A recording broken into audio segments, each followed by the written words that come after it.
接下来请收看中嘉新闻。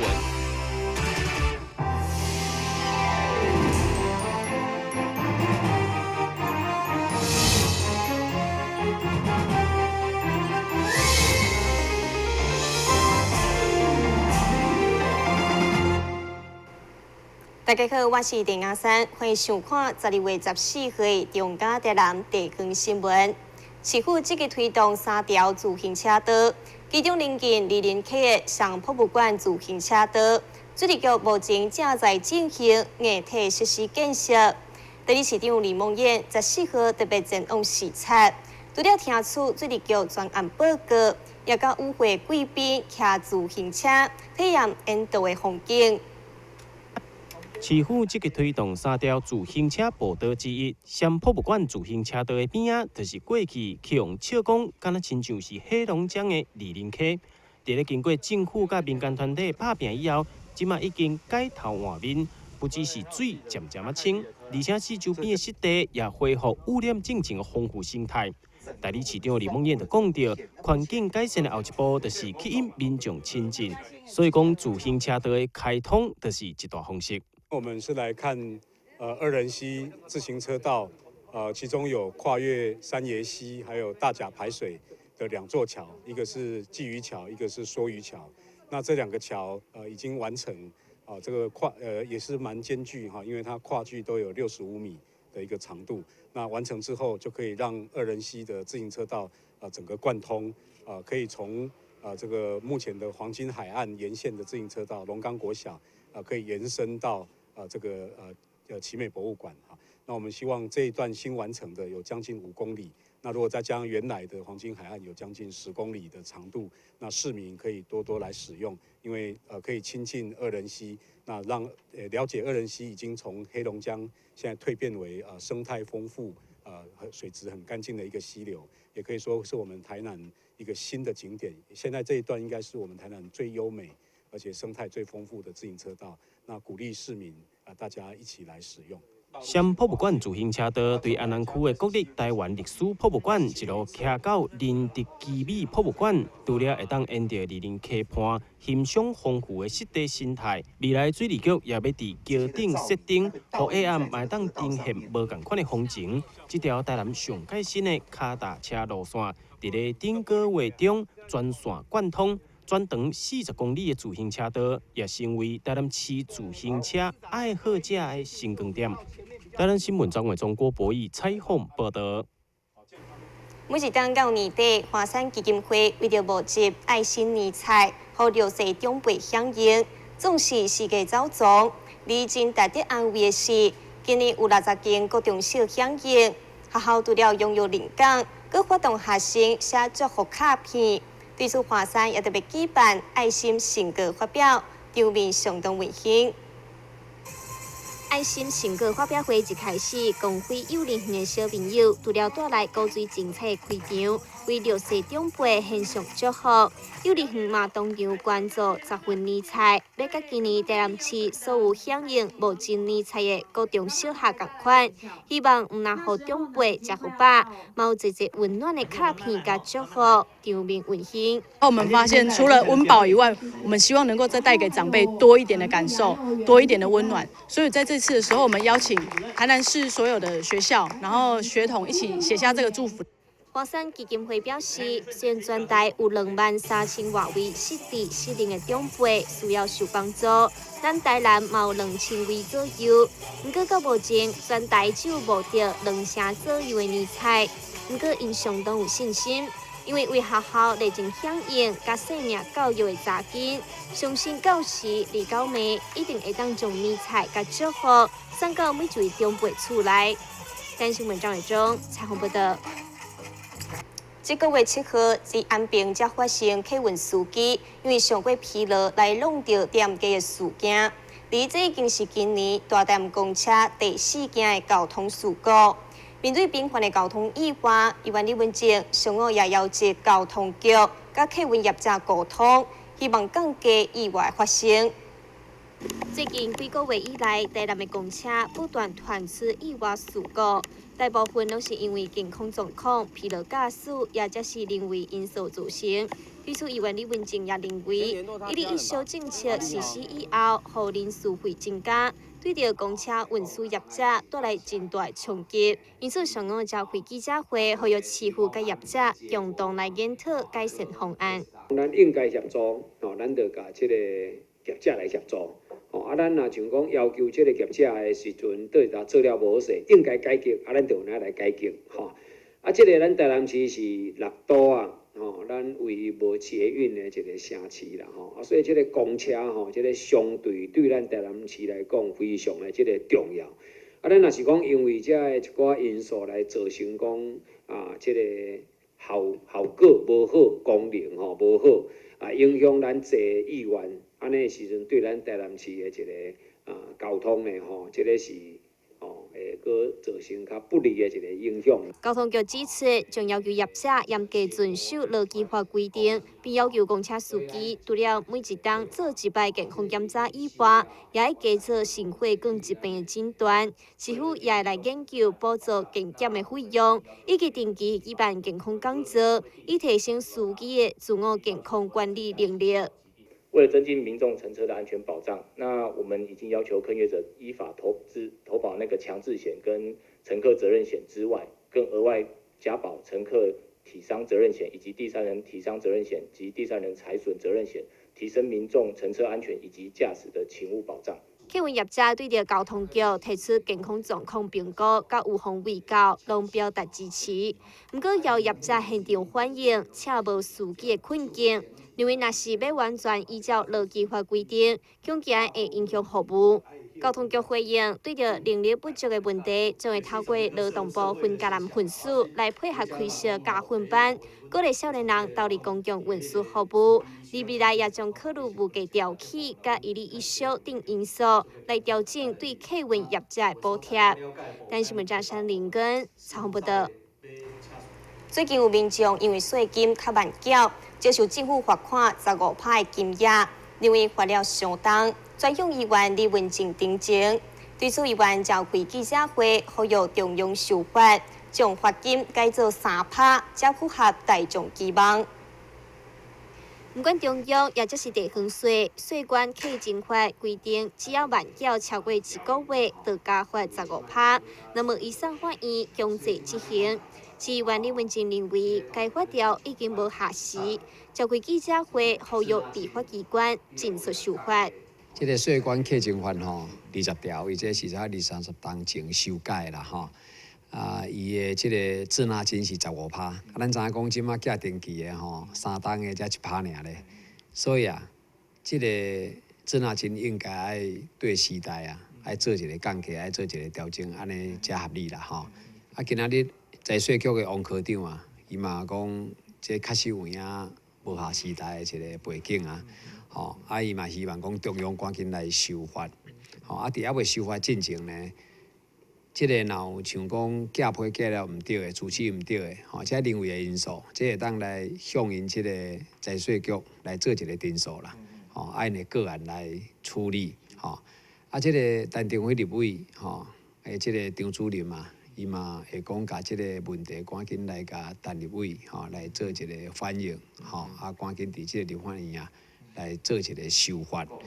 李文静也指出，若帮恶地价税、佮有综合所得税、营业税等税务金额佮较大，同时订定15%滞纳金，是因为迄当阵的银行利率也悬，但如今利率拢已经这么低，实在有调整的必要。但是文章中采访报道，先休困一下，马上转来新闻现场。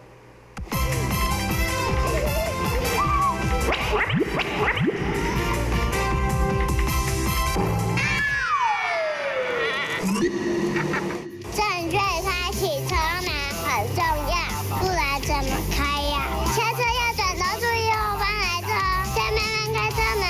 这是两段开车门啦，两段式开车门，两段式开车门，两段式开车门，因为很多要说也说3次。打开一本书，每页在发亮，文字变鱼儿，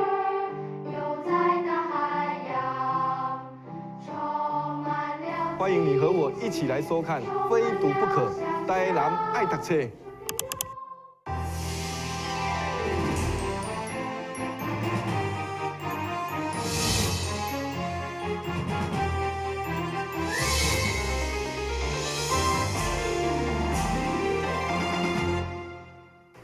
自由工商推展实务教学，在自行课方面，利用电脑版设计以及程式语言的编写，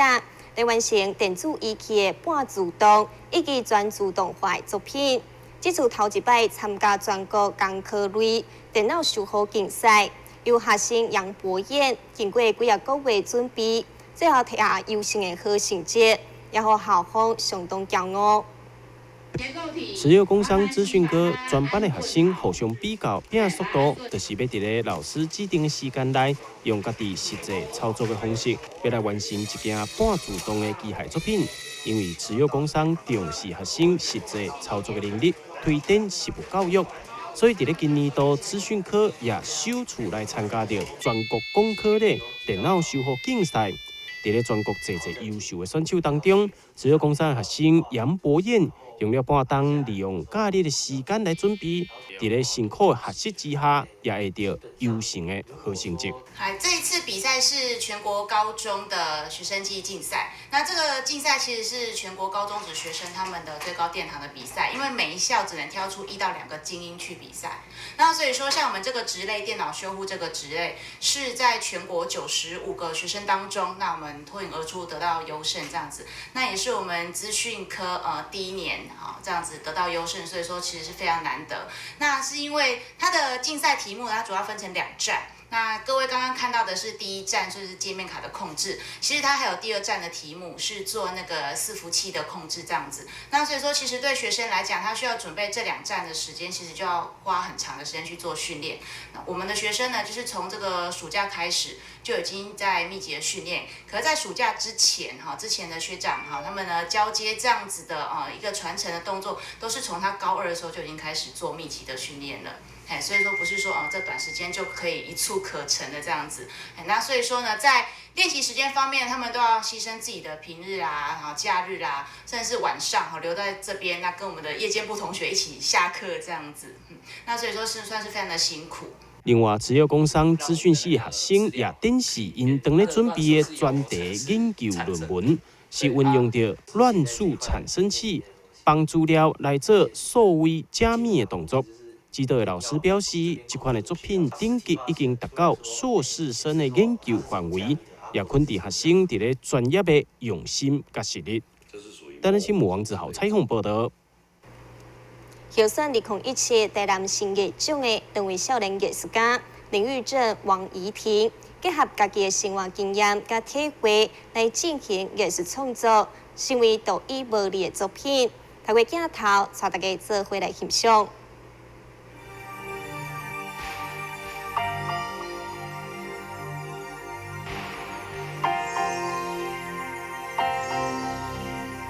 无存在的姿态，利用已经死亡的树仔，配合光影甲墙仔顶的图画，形成一件又搁一件新的艺术作品，也互伊有新的意义。艺术家王怡仁也希望借此来探讨死亡这个议题。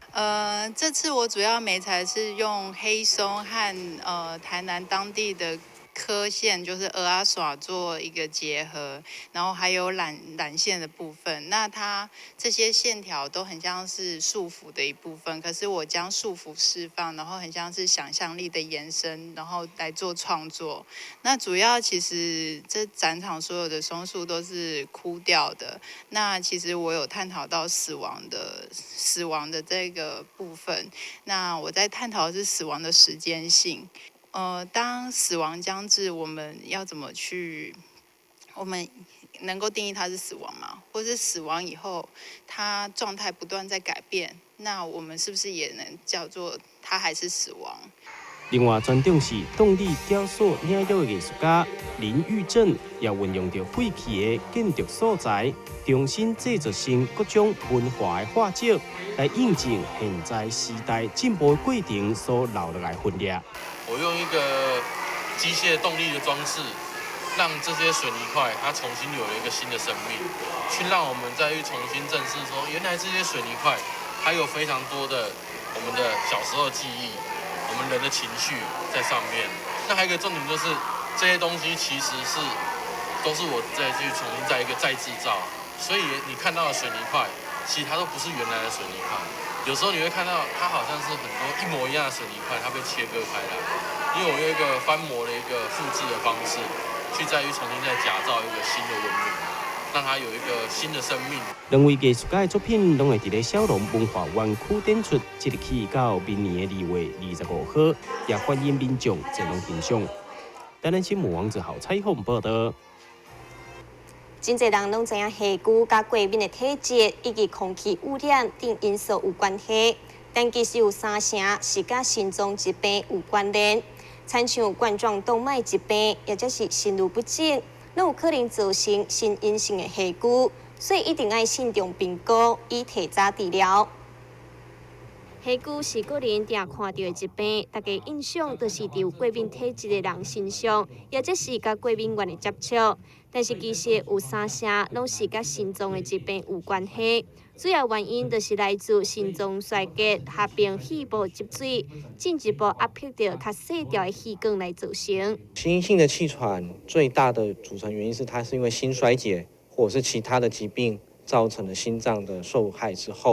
伤之后，对于整个肺部再进行肺积水，造成类似气喘的状况。那跟大家临床上看到的或大家所认知的气喘不一样的地方是，它是由心脏疾病引起的。所以在治疗心因性气喘的过程里面，最重要的去治疗心脏疾病。当然，气喘的部分我们同时要药物的治疗，但是心脏疾病的治疗上会来得更重要。那反观一般的气喘，通常你给的是吸入型的一些药物，或者是给了一些气管扩张剂。那在心脏病的治疗部分，可能要给一些包括强心剂、包括利尿剂，甚至于如果还有冠状动脉疾病的，有可能甚至还要做进一步的，像做心导管的检查等等。这些我想在治疗上会有一些差异性。对着心因性的虾骨，一旦心脏衰竭的症头得到缓解，虾骨的部分也会得到改善。你使用虾骨的药物不但无疗效，甚至有可能会误掉心脏衰竭的治疗时机。所以，医师建议虾骨的病人一旦发作，就应该将心因性的虾骨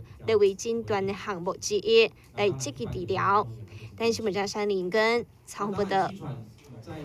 迈入高龄化社会，民众对着居家照护的需求也愈来愈悬。对此，国立综合病院居家护理所也提供预防甲医疗照护以及长期照顾，来提升社区整体照护品质，互适龄衰弱的民众也会当安心伫厝内享受家庭温暖。